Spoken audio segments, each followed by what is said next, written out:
Welcome to the Horizon Audiofiles, a podcast of the Defense Horizon Journal. The Defense Horizon Journal is a professional and academic journal that features essays, reports, and analyses covering geopolitics and law, security and defense policy, peace and conflict studies, applied military science, as well as developments in weapons technology. For more information, go to www.tdhj.org. Episode number 38. Donetsk Maytel. By Matilde Bufano. The Rise of Influence Operations. Following the annexation of Crimea a decade ago, Russian warfare tactics have evolved to adapt to technological advancements and make up for shortfalls in conventional military domains. Spanning from propaganda dissipated through traditional media to AI and deepfakes, hybrid techniques have been carried out to garner Ukrainian and global support and motivate the use of force in the region. Namely, influence operations, (IO), are a key component of hybrid warfare and are defined as the integrated employment, during military operations, of information-related capabilities in concert with other lines of operation to influence, disrupt, corrupt, or usurp the decision-making of adversaries. Their aim is through information channels to affect impressions to either favor the actor leading the operation and/or dismiss the opposing side. However, the effectiveness of these military means of warfare is not yet a given. In Donetsk Maytel hybrid war in Ukraine, and the limits of social media influence operations, Leonard Mashmeyer, Alexei Abrahams, Peter Pomerantsev, and Volodymyr Malenko attempt to prove the advantage of television in hybrid warfare. The research was carried out by testing 5 hypotheses. H1. The more people agree with narratives, the more likely their foreign policy preferences are to align with the sponsor's interests. H2. Audiences of partisan television channels are more likely to be exposed to narratives than audiences of partisan social media channels. H3. Audiences of partisan television channels are more likely to agree with narratives than audiences of partisan social media channels. H4. State sponsorship/content origin of influence operations via social media is less likely to be attributable than via television. H5. Partisan television channels are likely to reach a larger audience than partisan social media channels. Through the case analysis of anti-Western information operations in Ukraine and the statistical testing of the 5 hypotheses, it is underlined that television has a relative advantage in disseminating propaganda. Namely, television's persuasiveness at a national level effectively diminishes the impact of new technology and social media in influence operations. Hybrid war. In a literary landscape where research on the effects of political disinformation is scarce, the article by Mashmeyer et al. Delves deep into experimental evidence to provide more insights on means of influence operation in current conflicts. Namely, the analysis is primarily aimed at comparing the resonance and persuasiveness of social media, taking Telegram as a case study, and television broadcasts, limiting the geographical scope to Ukraine. Considering the plethora of platforms, the authors correctly selected Telegram, comparable to partisan television, as it is scarcely regulated or fact-checked. Methodology-wise, the researchers employed content analysis and quantitative analysis, mixed with national survey findings, to examine the linkages between agreement to narratives, foreign policy preferences, and media consumption, divided into 5 hypotheses. As for the latter, anonymized computer-assisted telephone interviews were administered in February 2020 to 903 respondents across Ukraine, aged 18 to 60+. The survey included questions concerning individual political values and perceptions, views on global alliances, and most importantly, the respondents' consumption and belief in news sources and anti-Western disinformation narratives. The authors picked 15 anti-Western tropes propagated both by biased Telegram accounts and television channels. The narratives encompassed statements on Ukrainian dependence on Western economic institutions, and their alleged toxicity for Ukrainians, e.g., the EU uses Ukrainians for low-paid labor, and Ukraine and Russia are equally responsible for the war in Donbas. In this case, the purpose of anti-Western operations is evident as it is the main cleavage in Ukrainian politics. Putin has widely used the contestation of Western institutions and standards to justify and redefine transgressions of state sovereignty in the Middle East and Eurasia. The case of Ukraine, more specifically, offers fertile ground for research on the link between anti-Western sentiments and agreement with Russian foreign policy. It has been reiterated, in fact, that the West played a crucial role in the 2014 political crisis, and, alongside NATO and EU expansion, has been a root cause of the tension and subsequent escalation. By applying regression methods to such survey findings and analyzing them both with OLS and Logit, Maschmeyer's study is backed by positive correlation and results, whose significance and reliability are proven regardless of the chosen statistical process. However, other methodological approaches are not as criticism-proof. To better understand the gaps in this work, all 5 hypotheses' analytical process and findings will now be investigated as separate subheadings. An exception will be made for Hypothesis 4, state sponsorship via social media is less likely to be attributable than via television, as it is irrefutable. Namely, most platforms are now more than ever populated by millions of bots and sock puppets, hidden behind a veil of anonymity. This intrinsic characteristic sparks a struggle to attribute legal responsibility to I.O. For instance, the 300 platform-wide network secondary infection has been traced back to Russian territory, though state responsibility has not been determined. Moreover, H2 and H3 will be discussed together to avoid repetition of the main counterargument. H1. The more people agree with narratives, the more likely their foreign policy preferences are to align with the sponsor's interests. Maschmeyer's belief that influence operations sway political preferences seems less straightforward than illustrated. In fact, an analysis of the Ukrainian case and the Serb-Croatian cross-national impact of state-controlled influence operations underlines that exposure to propaganda leads to greater polarization and radicalization, rather than belief change. More precisely, Russian television has been found by Pysakin and Rosinas to persuade voters who held pre-existing pro-Russian views. However, they were ineffective in changing the political opinion of pro-Western individuals. Therefore, it is crucial to consider how prior views could influence the correlation between narrative agreement and foreign policy. Undeniably, pro-Russian sentiment has changed following the invasion of Ukraine. However, the data was collected and analyzed at the beginning of January 2021, thus sparking the assumption that the baseline agreement with Russian foreign policy was still less unified, especially in eastern oblasts. Precisely, according to data gathered by Goodwin and Jackson, Luhansk and Kherson's populations displayed circa 20% and 10% support for unification with Russia, respectively. Overall, positive attitudes towards the neighboring country were shared by 53% and 45% in the east and south of Ukraine, respectively. With the invasion of 2022, such figures plummeted to 4% and 1%, respectively. With this, support for Ukrainian alignment with NATO and Western institutions doubled in the same oblasts. When analyzing Maschmeyer's online appendix, the tables, despite being divided in oblasts, show a singular aggression run for Ukraine as a whole. To better understand the regional differences and consider pro-Russian sentiment before and after the war, it could be beneficial for the field to run regressions for single regions and verify such relations. In sum, while it is logically irrefutable that alignment with Western institutions is linked to the absence of anti-Westernism, key elements are missing from the analysis, such as the consideration of pre-existing bias and, more specifically, a variable related to the disinformation source. Hence, the analysis concerning the first hypothesis displays a strong correlation, but no causation. Since the latter ought not to be presumed from correlation alone, the research would benefit from deeper attention to confounding variables, such as predisposition to Russian narratives, personal bias, and geographical location.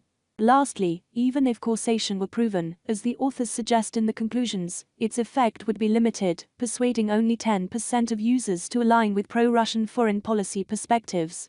H2. Audiences of partisan television channels are more likely to be exposed to narratives than audiences of partisan social media channels. H3. Audiences of partisan television channels are more likely to agree with narratives than audiences of partisan social media channels. Literature on hybrid warfare and media studies underline that television is more persuasive than social media. The authors attribute this to its repetitive and centralized nature, as well as credibility. Precisely, traditional media are preferred as a main source of information as they are perceived as more authoritative and truthful. The main criticism of this section is advanced by the authors themselves, who state, This finding keeps alive the possibility that exposure causes agreement, but could just as well imply that Ukrainians predisposed to agree with Russian narratives actively seek out pro-Russian media, where they are subsequently exposed to the narratives. Agreement causes exposure. With this, confirmation bias comes into play. Precisely, the media user acquires content that does not contradict their preference, thus directly seeking out disinformation. Therefore, it is difficult to determine the actual pervasiveness of influence operations. Such arguments reinforce the idea that the study would benefit from oblast-specific linear regression and attention to pre-existing positive attitudes towards Russia, both at individual and provincial levels, which were both accounted for in the survey structure, but not calculated in the regression. Moreover, the study considers Ukrainian TV channels, ignoring the previous presence of Russian television in eastern Ukraine. The repetitive nature of those broadcasts contributed to strengthening support for pro-Russian candidates. While their research data does not account for such influence, it could be interesting to discover whether prolonged exposure to such narratives in adulthood, considering the majority of respondents was at least 20 in 2014, shaped their perception to the point of being substantial prior polarization. Considering all these caveats would lead to a more specific identification of causal relations that go beyond mere correlation. H5. Partisan television channels are likely to reach a larger audience than partisan social media channels. While the perks of television expressed in the above analysis are undeniable and confirmed by other scholars, participants' age distribution and media consumption habits raise suspicions. Precisely, participants were mentioned to be somewhat evenly distributed, divided into categories as follows: 18 to 29, 18.1% of respondents; 30 to 44, 28.5%; 45 to 59, 25.5%; and 60 plus categories, 28%. However, the younger range was absent when analyzing all the regression tables reported in the online appendix. In the argumentation, the exclusion of younger brackets is substantial to statistically understand Telegram consumption habits and influence. Namely, according to Statista, most Telegram users in Ukraine at the time of the survey were aged 18 to 29, while individuals over 60 made up a mere 2%. While different regressions, such as age range, cannot be run due to a lack of raw data, it can be presumed that the outcome of H5 testing would differ. In other words, the relevance and resonance of social media may be downplayed in the regression and investigation. Precisely, the absence of data from the younger portion of responders would substantially influence overall findings since, as external data shows, it is the percentile with consistently high social media usage. In sum, when considered, a proper inclusion of younger social media users provides a more comprehensive, or different, account of mediatic audiences. 3 pitfalls. Having analyzed the paper, dissecting the methodology behind each hypothesis, 3 main pitfalls can be identified. Firstly, the paper fails to consider prior partisanship that could skew the results of agreements with propaganda. Precisely, individuals in eastern oblasts such as Luhansk and Donetsk were likely to agree with Russian foreign policy before exposure at the time the survey was administered. The data could, therefore, reflect this imbalance, as shown in the H1 regression, for instance, by Luhansk's coefficient 0.6166 compared to Kivska's 0.3490. In this, geographical location, as well as previous exposure to Russian television channels, occurred in and after 2014, and has been found by scholars to offer prior bias that tended to be radicalized by exposure to like-minded narratives. Secondly, another factor that has not been appropriately addressed in the statistical research is the 18 to 29 age bracket of responders, deemed the most active on social media, especially Telegram. For this reason, an appropriate consideration of the totality of the age group to whom the survey was administered could lead to more well-rounded findings. In the survey, individuals aged 18 to 24 accounted for nearly 20% of responders, making their impact on the regressions substantial, especially when considering their stark preference for Telegram compared to the remaining 3 age brackets. Therefore, rerunning the calculations, including younger responders' data, could shift the conclusions, leading to a more objective account of the propagandistic potential of traditional media. Precisely, the limited selection of Telegram channels, the scarce content analysis of their messages, and the exclusion of social media-oriented generations risk skewing results for H2 and H5. including younger groups, might, therefore, prove the unwavering influence of social media, disproving the dominance of television in terms of reach. The inclusion of younger people in the recalculation would, in fact, not necessarily disprove the effectiveness of television tout court, but likely show age-dependent preferences, with the relative advantage of television in influencing less tech-savvy brackets, and of Telegram shaping opinions in people from ages 18 to 24. Finally, as the authors themselves address throughout the work, the main pitfall is that it is centered around the correlation of variables, but not on causation. Thus, it would be interesting to analyze the data further to potentially discover causal linkages. A discovery of causation would strengthen the study's arguments, unveiling substantial mechanisms. For instance, a strong correlation was found for H1. However, discovering causation in such an analysis would imply that it is solely exposure to partisan TV that leads to an increase in narratives, not variables such as regional bias. This effectively translates to easier enforcement of solutions, as it is more feasible to interrupt the influence of television on individuals, compared to factors such as personal bias and geographical location. Overall, a confirmation that television single-handedly shapes individual political choices would allow governments targets of influence operations, such as Ukraine, to ensure factual and uninfluenced information flows. Practically, such studies hint at where to direct fact-checking efforts, and the flagship of false content, e.g. focusing on TV, rather than social media censorship, or serve as a legal basis to justify the limitation and sanctioning of partisan/adversary TV channels. Considering the field of international politics and policy, Mashmeyer's findings could substantially influence media control of traditionally disregarded media. Subsequently, countries and institutions could silence malicious broadcasting services and economically sanction their owners if found to be the case, as occurred with Taras Kozak, a former pro-Russia Ukrainian deputy sanctioned for undermining Ukrainian sovereignty in 2014. The politician was in control of 3 news channels, News 1, 112 Ukraine and Zik, which were shut down as part of sanctions imposed on Kozak on February 2, 2021. Luckily, such research cannot be carried out in the current or future scenario, as first and foremost public opinion has radically changed in favor of the West, and more practically the propaganda broadcasts taken into account have been blocked in 2021 by the National Security and Defense Council, and the owner has been sanctioned. Therefore, this research may not be useful in understanding the current landscape of Russia and Ukraine, but could become a blueprint for new studies and policies.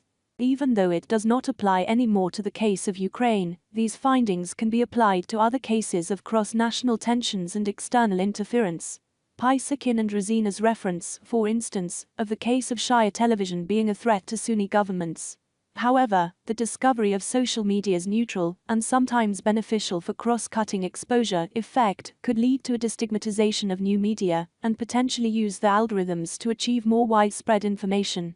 As modern war-making techniques revolve around influence operations, further research can teach us how to use media as offensive weapons and defensive techniques to combat narrative warfare.